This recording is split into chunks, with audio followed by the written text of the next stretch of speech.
Good morning.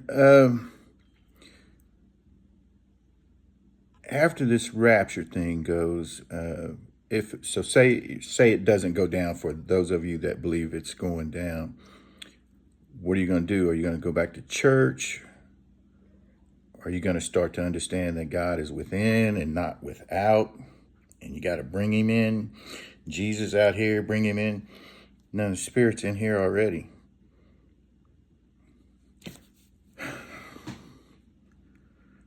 Earth is heaven or hell. We have heaven or hell within us. God is within, not without. Now, God is in everything. We're all one. I know it's a hard concept. Took me a minute. But I never could grasp Trinity either. Because as a boy, walking in a park, 7 or 8 years old, my first little conversation, the clouds and the blue, that was my conversation. And then, within that year, I went to my first church service, and it was a revival. And I'll be honest with you, I didn't feel the same God within that building that I felt outside. Was He in there? Yeah. But for me, that was a kind of a questioning point at an early age. So I wasn't raised in the church.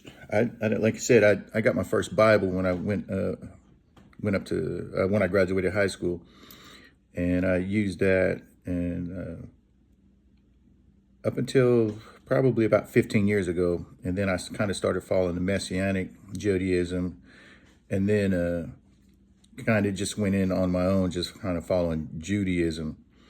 And I think for most Christians that believe and pray to God the Father, this is religiosity talk. This isn't the spirituality part. You'll probably end up going and following Jewish rabbis on YouTube. That's what I'd recommend. If you live in a city where you have a synagogue, you might end up going there. Why? Because all the prophecy stuff and all the Jesus stuff is done. It's done. So if you want to continue religion or practicing, church is over. And I promise you, when this does not happen, this show does not happen, and people realize that it's not real, they're going to leave the church. And that will be their awakening, is realizing the lie. And so what they'll have to do is they'll start looking in, start questioning. That will be your awakening. And that's the reason why it will be great, just because it'll be a falling away from the church. So out of our Bibles, the Bible of the Bible is the Torah, this little thin part. That is where God talks to Moses and gives Moses the what we call laws, but it's instructions. All right. The commandments are suggestions, not commandments. There's no free will in commandments. I suggest you learn this, because most of this is gone away. So what I recommend is getting one of these. And what it has is where, we let people think for us. And in following Judaism, now I don't follow it. I don't go to the synagogues or anything like that. What I've learned from it is how they teach it and how they look at it. But also what I gathered from it in reading a book like that is how the rabbis thought, and how they looked into it deeper and tried to explain more. And so a lot of the Jewish teachers, that's basically all that they do is follow the Torah, the first 5. So find some of those guys on YouTube. But understand, religion in the end, just like in the beginning, will not be. We will have it in here. We will know it. All right. That's the whole thing. So some of you are going to feel guilt. You're going to feel shame. You're going to have to deal with that. We're not supposed to have that. And some of you are going to feel anger, and some of you are going to feel fear. There is no hell. Tell me which one of your kids you're going to send to hell. Sodom and Gomorrah, they didn't go to hell. The high priest, which everybody that complains about the gays think they know all the shit. Hell, God sent them down in a hole right there at Mount Sinai. So we are going to be fine. But the challenge of saying that, okay, that if you lean to the ugly part, that means you don't love God. In how I see it, Yahweh is the creator, right? We are Elohim. Yahweh said, let there be light. And in that being light, the angels and our souls or our spirits were created. So we can put science and spirituality in the same creation boat. So in the beginning is just narrative, right? So let there be light, to me, is where our everything started. That's the Big Bang Theory. That's where the angels, and this is my opinion, this is where the angels and the our spiritual souls within us was create our spirit. All right. So all this mixing in other religions, older religions, they say the beginning was chaotic. All right. So that makes sense, right? Let there be light. Boom. And so you go through all that. So in science, you could break it down into 7 days, if you will. A day is as 1,000 years. But in those, Earth is supposedly about 15 billion years old, somewhere around there. So you can break those billion years down off into 7 days, and we're in the 6th day or 7th day now. Adam and Eve. And so mankind is 300 years old, 300,000 years old. That's, from our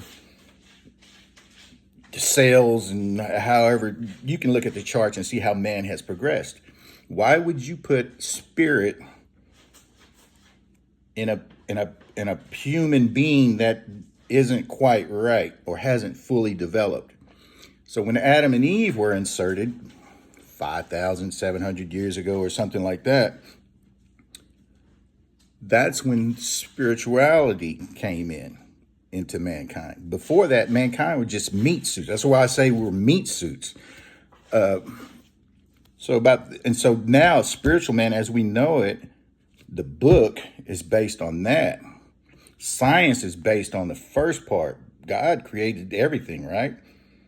Science, the early part, Big Bang, boom, boom, boom, all the Mesozoic, what all those Zoic periods and all that crap. And so, but within that last 300,000 years is where we started to develop. And in the past 5,700 years is where we as spiritual people. Now, those other people had become developed, obviously, right? Because there were buildings and we find things there. That's history that's really hard and unknown. And so you get to the part also where you say, we know now that man and women have both energies of both. So the rib story is pretty much BS, right? And so because she gets masculine energy, but he gets no feminine energy. I seen where a rabbi said they were both like here and they stepped apart. I'm more of that inclination. But just as I seen the rib part, or just describing it, if she's 100% has her masculine energy and 100% feminine energy, and he only has masculine energy, then she is the more perfect being. She had the wherewithal to know to go help mankind, and I'll take that step. I love God and I love God within me, and I will birth it. I believe that she brought in the 3D,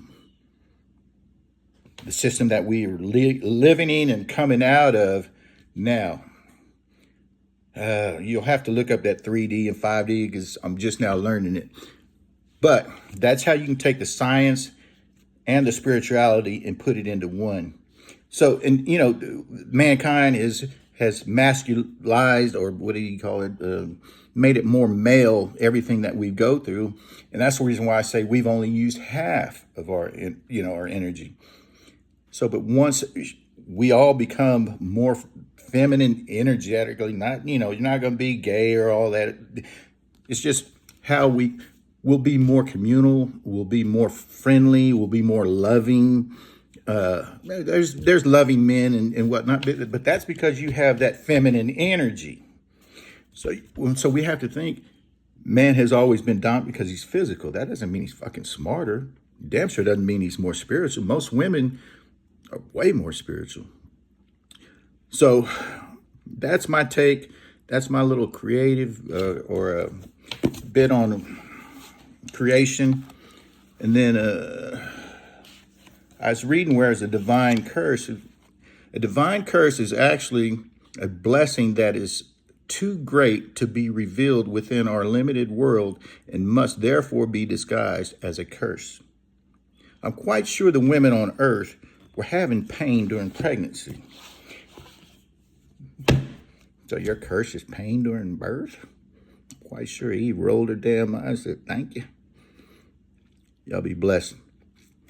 Have a good one.